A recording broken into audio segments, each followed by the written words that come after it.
Toko itu kosong dan seperti lama tidak dijamah manusia. Di situ ada papan bergambar denah seperti yang pernah Clark tunjukkan. Dokter Mary juga melihat tanda di tembok. Dengan sedikit takut, Dokter Mary mendekat dan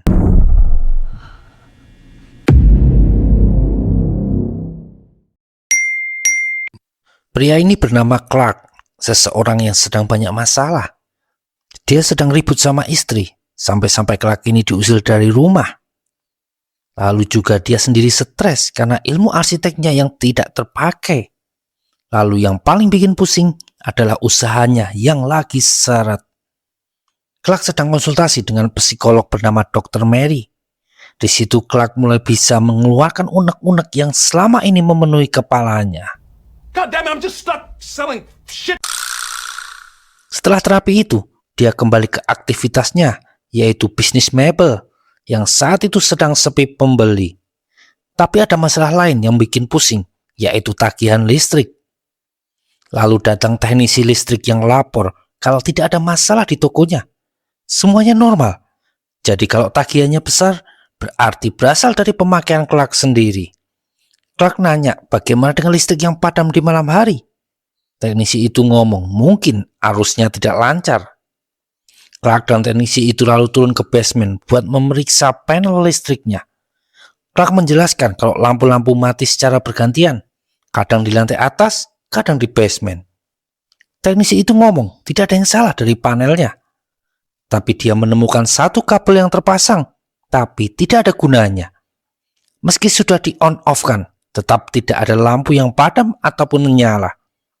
Teknisi itu menganggap kabel tersebut kerjaan dari teknisi lain yang tidak begitu paham. Malam harinya, lampu di toko mebel Clark mulai berubah. Tahu-tahu semua lampu menyala sendiri. Dan tak lama, padam sendiri. Kalau di Indonesia, pasti dianggap kejadian gaib itu ya, friend. Meski bukan masalah besar, tapi cukup menambah stres pikiran Clark. Clark pun mengendarai mobilnya buat pulang ke rumah. Tapi pas sampai di jalanan depan rumahnya, Clark jadi ragu, mengingat istrinya yang marah belum juga menghubungi Clark sampai sekarang. Besoknya, Clark menghabiskan waktu di toko mebel dengan menggambar, karena tidak ada satu pembeli pun yang muncul. Malam kembali datang, Clark tetap di toko, menonton iklan dari toko mebel saingannya. Tiba-tiba gambar berganti menunjukkan video sebuah ruangan kosong. Cuma beberapa detik, lalu TV-nya mati. Clark mengira ada yang salah dengan aliran listriknya. Tapi dia melihat di sudut ruangan, ada lampu yang berkedip, lalu menyala sendiri. Clark jadi kesal.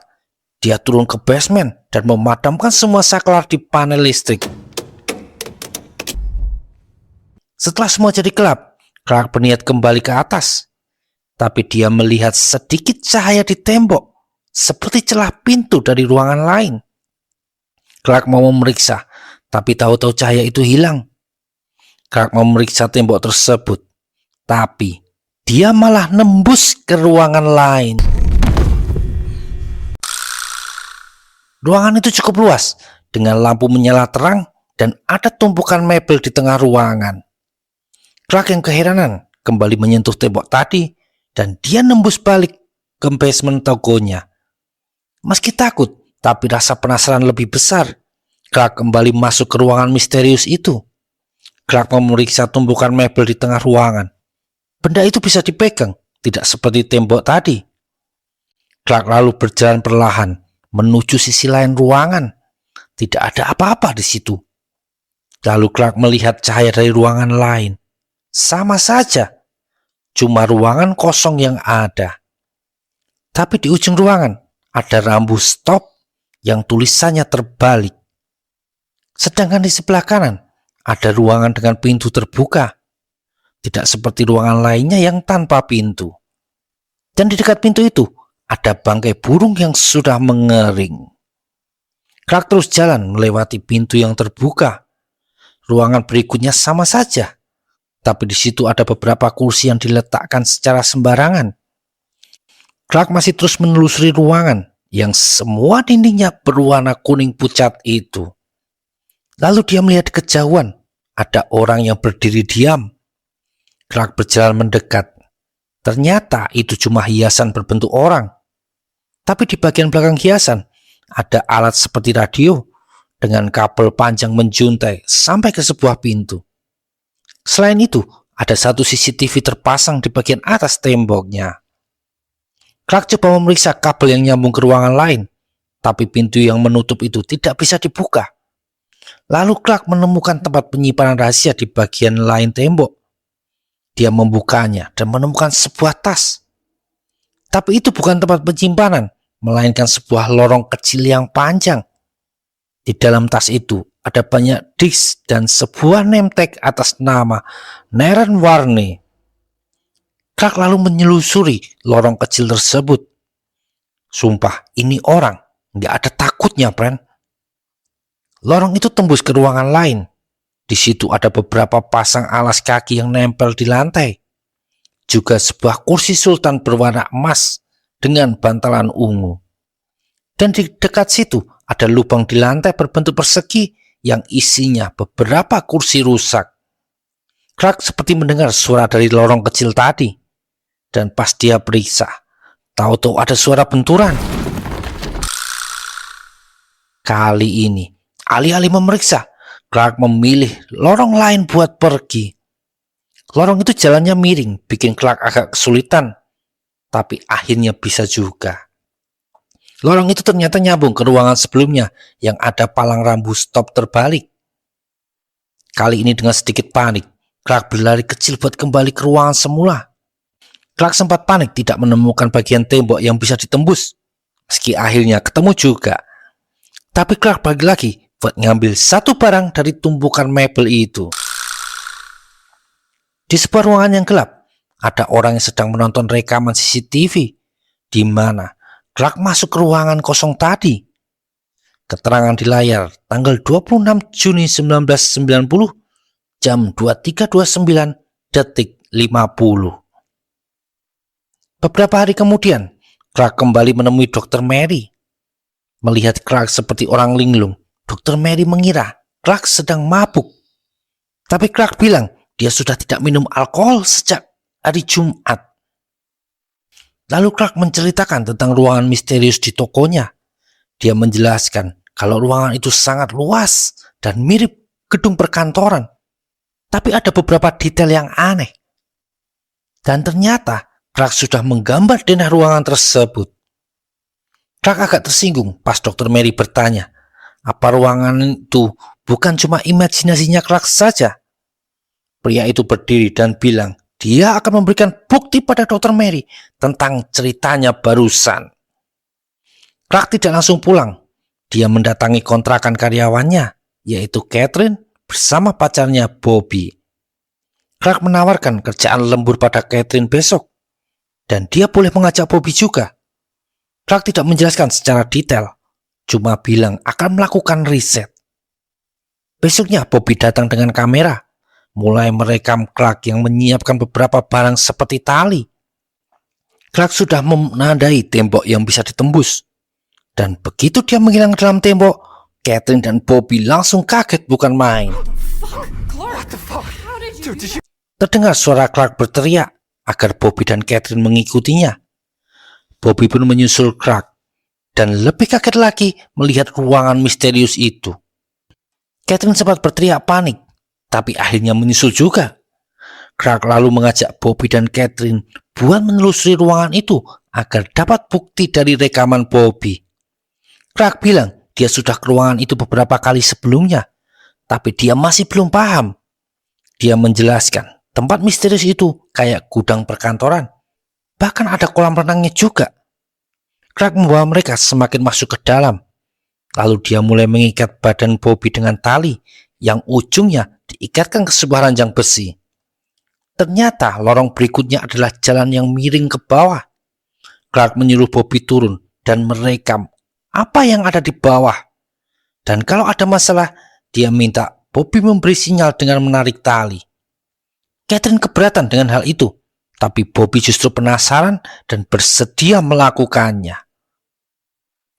Bobby pun mulai menyusuri lorong miring itu. Bobby sampai di sebuah ruangan. Isinya banyak tumpukan baju bekas. Bobby melihat kedipan cahaya di ruangan lain, tapi talinya tidak cukup panjang. Dan tiba-tiba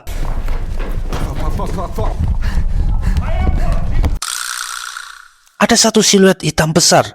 Bobby yang ketakutan segera lari kembali sambil berteriak agar ditarik. Bobby berhasil kembali dengan selamat, tapi wajahnya jelas menampakkan kepanikan. Tapi sesuatu terjadi. Bagian tali yang masih tertinggal di bawah seperti ditarik. Clark dan Catherine berusaha keras menahan badan Bobby agar tidak jatuh. Tapi tali itu ditarik dengan kuat. Dan saking kuatnya, sampai-sampai ranjang besi juga ikut ketarik dan mendorong Clark juga Catherine jatuh ke lorong. Clark sempat blackout beberapa detik.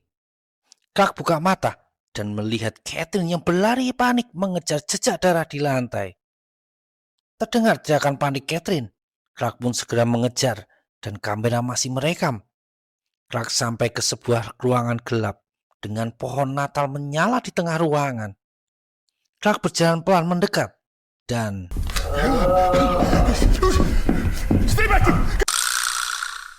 dengan sangat panik, Clark lari menjauh. Dia sampai ke ruangan lain yang lebih kacau, seperti saluran pembuangan air, lalu tembus ke ruangan dengan kolam berendam. Di situ Clark malah mendengar teriakan Catherine.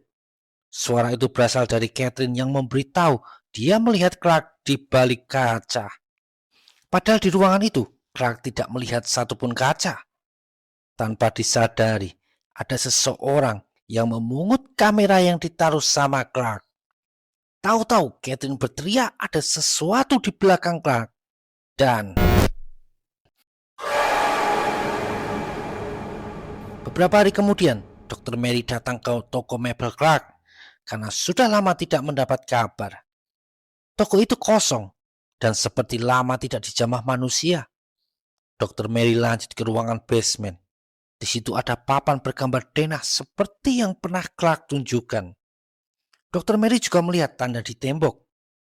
Dengan sedikit takut, Dr. Mary mendekat dan yap, Dr. Mary menemukan ruangan misterius yang diceritakan oleh Clark. Tapi kali ini tidak ada lagi tumpukan mebel di tengah ruangan. Dr. Mary menelusuri ruangan itu sambil memanggil-manggil nama Clark.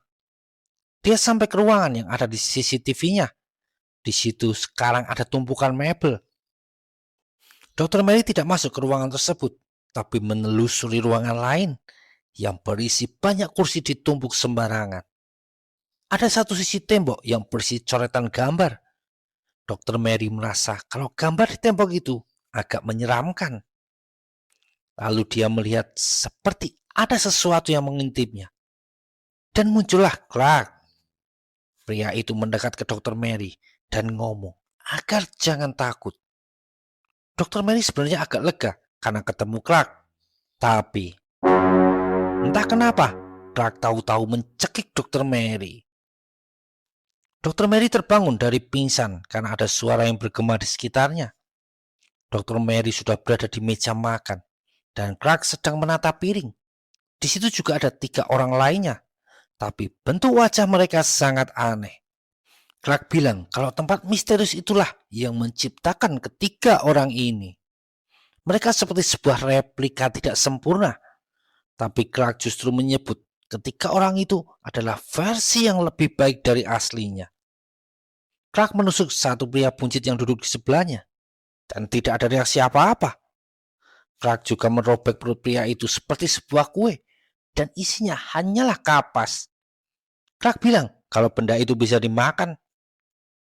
Dr. Mary jadi ketakutan, dan tambah panik lagi pas Clark membuka kulkas yang isinya ada kelapanya Catherine. Tapi Dr. Mary tidak bisa lari karena tangan dan kakinya diikat di kursi. Dr. Mary coba membujuk Clark agar melepaskan dirinya. Clark lalu melepas wig di sosok wanita yang berdiri di pojokan ruangan, lalu memakaikannya ke Dr. Mary. Clark mengajak Dr. Mary mengulang sesi konseling mereka sebelumnya. Tapi kali ini Clark lebih emosional. Dia menyalahkan istrinya yang sekarang diperankan oleh Dr. Mary. I said someone has to get off her fat ass and work around and just stuck selling shit furniture. Tapi Dr. Mary tidak mau mengikuti permainan Clark. Dia marah dan menyebut kalau Clark ini orang yang suka merengek dan menyalahkan orang lain atas apa yang terjadi padanya. Amarah Clark menghilang, berganti dengan kesedihan. Dan dia bilang suka tempat di mana dia berada sekarang. Lalu Clark melepas ikatan Dr. Mary. Tapi sosok wanita di pojokan tadi tiba-tiba lari. Ternyata ada sosok lain yang datang. Makhluk berbadan tinggi yang mukanya kayak boneka mirip Clark. Clark bilang kalau Mary bukan ancaman. Tapi makhluk itu malah menyerang Clark dengan brutal. Untungnya ikatan Dr. Mary sudah lepas. Dia segera melarikan diri. Tapi makhluk tinggi itu terus mengejarnya. Dr. Mary melewati ruangan yang dipenuhi sofa. Lalu masuk ke lorong kecil yang untungnya tidak bisa dilewati makhluk tinggi itu. Tapi denah ruangan itu agak aneh dan berbahaya. Ditambah makhluk tinggi tadi terus coba buat masuk. Dr. Mary menaiki tangga dan sampai ke bagian atas toko. Atau hanya mirip, entahlah. Tapi yang pasti pintu utamanya tidak bisa dibuka karena seperti terhalang sebuah tembok besar. Dr. Mary meraih tiang gantungan jaket dan memukul kaki makhluk tinggi itu. Tapi tiba-tiba beberapa tabung menyemprotkan asap yang bikin Dr. Mary pusing dan jatuh.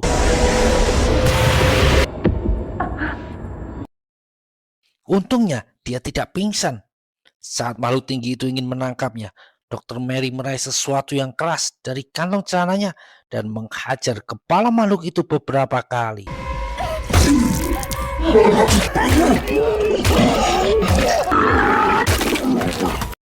Dr. Mary pun lari melewati lorong sempit yang laki-laki tidak bisa dilewati sama makhluk tinggi itu. Di ujung lorong tersebut ada 3 orang memakai pakaian anti radiasi. Mereka membawa Dr. Mary yang lemas ke sebuah ruangan yang berisi lebih banyak orang. Tak berapa lama, Dr. Mary sudah berganti pakaian dan sedang berjalan dengan beberapa orang yang berpakaian kayak ilmuwan di laboratorium. Dia diantar ke sebuah ruangan isolasi. Lalu seorang pria bernama Bill datang dan menanyai Dr. Mary. Bill ngomong kalau dia bekerja di perusahaan pembuat mesin MRI. Sampai akhirnya perusahaannya menemukan tempat misterius itu.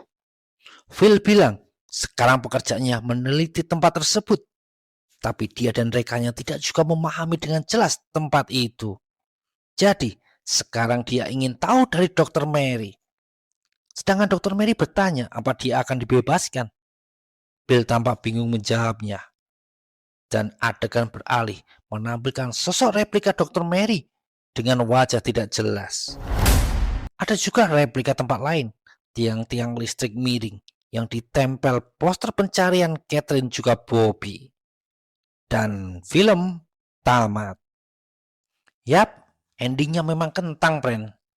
Tapi yang Mimin bisa jelaskan adalah ruangan misterius bawah tanah itu seolah mereplika apa yang ada di permukaan. Awalnya cuma bangunan, lalu bertambah jadi mereplika orang-orang yang sempat berinteraksi dengan ruangan misterius tersebut. Ya, itulah penjelasan singkatnya. Mungkin kalian yang menonton bisa punya penjelasan lain, silahkan. Tapi satu misterinya, kenapa Bobby dan Catherine tidak ada replikanya? Kemungkinan karena dia habis sama Clark.